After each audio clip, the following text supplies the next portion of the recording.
Assalamualaikum warahmatullahi wabarakatuh. Perkenalkan, nama saya Rosa dengan NIM 2022 10 23 03 11 113 dari kelas 4C. Di sini saya akan memberikan sebuah edukasi terkait psikologi forensik. Horas. Tak kenal maka tak sayang maka tak cinta. Izinkan saya untuk memperkenalkan diri terlebih dahulu. Perkenalkan, nama saya Rosa Aprilia Widya Putri, berasal dari Pulau Sumatera Utara nih, yang lahir di kota Kabanjahe dan saya dibesarkan di kota Pematang Siantar. Nah, pengalaman hidup di dua kota ini memperkaya pemahaman saya ini tentang berbagai faktor sosial dan juga budaya mempengaruhi perilaku manusia. Nah, minat saya dalam psikologi, khususnya psikologi forensik, memungkinkan saya untuk memadukan ini antara ilmu psikologi dengan sistem hukum. Nah, saya ini lebih tertarik pada peran psikologi forensik dalam kepolisian. Yang dimana pemahaman ini kan mendalam tentang perilaku manusia yang dapat membantu dalam penyelidikan kriminal dan juga proses penegakan hukum seperti itu. Nah, selanjutnya kita akan masuk pada materi pertama. Cekidot. Pada materi pertama saya mau melakukan intro dulu nih tentang apa sih itu psikologi dan apa sih itu psikologi forensik. Begitu. Nah, psikologi ini ialah ilmu yang mempelajari tentang perilaku manusia, yang dimana di sini psikologi ini berusaha untuk memahami bagaimana manusia ini berpikir, merasa, bertindak. Nah, gitu. Nah, untuk psikologi forensik sendiri, ini merupakan bidang ilmu pengetahuan yang digunakan untuk membantu proses penegakan keadilan melalui proses penerapan ilmu, yang menurut komisi mendefinisikan psikologis itu sebagai semua bentuk pelayanan psikologi yang dilakukan di dalam hukum. Begitu. Nah, selanjutnya kita akan masuk pada materi kedua. Pada sesi kedua, saya akan menjelaskan tentang kaitan psikologi dan dunia hukum nih. Oke, psikologi forensik ini menggabungkan berbagai bidang dalam psikologi dengan pengetahuan hukum, sehingga psikologi forensik ini memiliki kayak seperti keahlian yang sangat khusus dibandingkan dengan yang umum, psikologi pada umumnya seperti itu. Misalnya di lembaga permasyarakatan yang diperlukan kemampuan nih dalam terapi klinis, ya kan, untuk menangani nih sebuah masalah kriminal. Dan dalam penanganan kasus yang melibatkan anak-anak sebagai korban, pelaku atau juga saksi, diperlukan pemahaman yang mendalam dari psikolog perkembangan, termasuk di lembaga permasyarakatan yang khusus anak-anak seperti itu. Dalam konteks hubungan sosial antara hakim, pengacara, dan ingatan saksi dan juga terdakwa, psikologi sosial dapat memainkan peran penting. Nah, dalam proses penggalian kesaksian ini diperlukanlah sebuah keahlian dan juga keterampilan nih dalam menggunakan sebuah teknik wawancara yang efektif.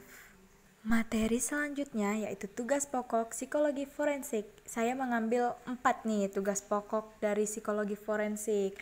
Yang pertama, ada pada pelaku kejahatan yang dibagi menjadi 3 poin. Yang pertama ada interogasi, criminal profiling, dan juga terakhir assessment. Nah, saya akan membahas satu persatu dulu ya. Yang pertama ini ada interogasi, bertujuan agar pelaku ini mengakui kesalahannya seperti itu. Yang kedua, criminal profiling. Nah,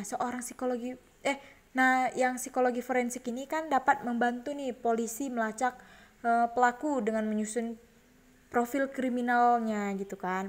Contohnya kayak pelaku sodomi ini yang 85% di profiling sebagai korban di masa kecilnya seperti itu. Nah, selanjutnya ada assessment, psikolog assessment gitu.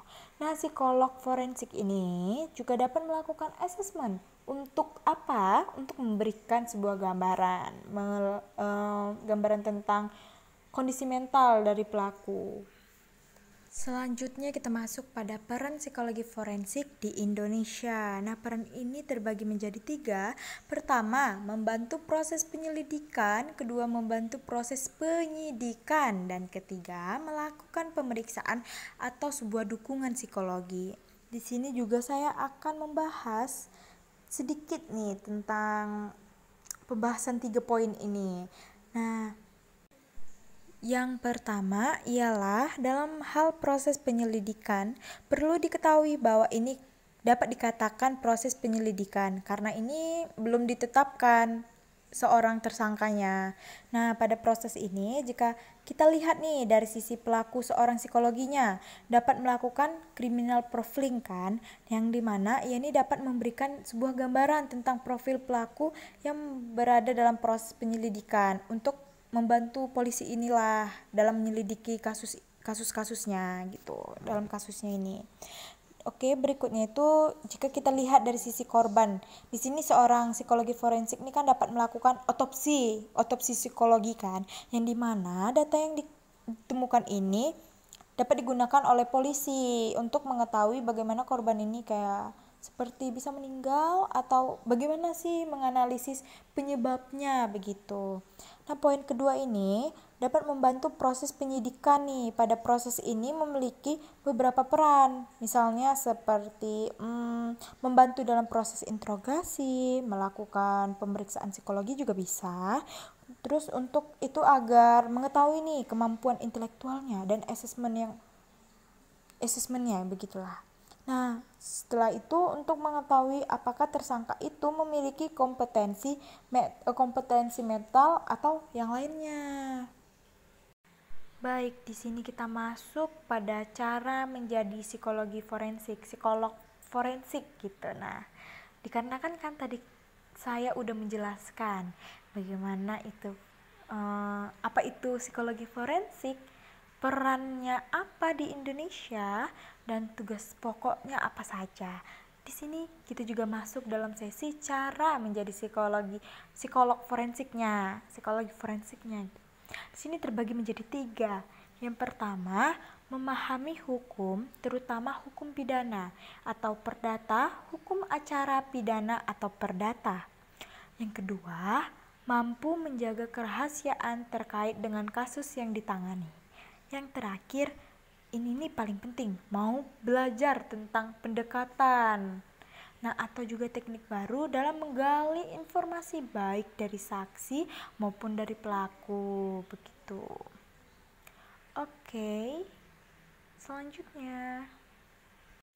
Dalam mengakhiri pembahasan tentang psikologi forensik, penting untuk diingat bahwa peran psikologi forensik ini sangatlah penting dalam menjaga keadilan, memberikan perlindungan kepada korban, dan juga membantu rehabilitas pelaku kejahatan. Dengan pemahaman mendalam tentang interaksi antara hukum dan juga psikologi, mereka mampu nih memberikan kontribusi yang signifikan dalam sistem hukum yang berkeadilan. Nah, semoga nih pemahaman ini dapat membuka mata kita tentang kompleksitas manusia dalam konteks hukum dan pentingnya juga interaksi ilmu psikologi dalam penegakan hukum yang efektif dan juga adil. Berakhir sudah materi edukasi psikologi forensik dari saya. Jika ada kurang, mohon maaf. Wabillahi taufiq walhidayah. Wassalamualaikum warahmatullahi wabarakatuh.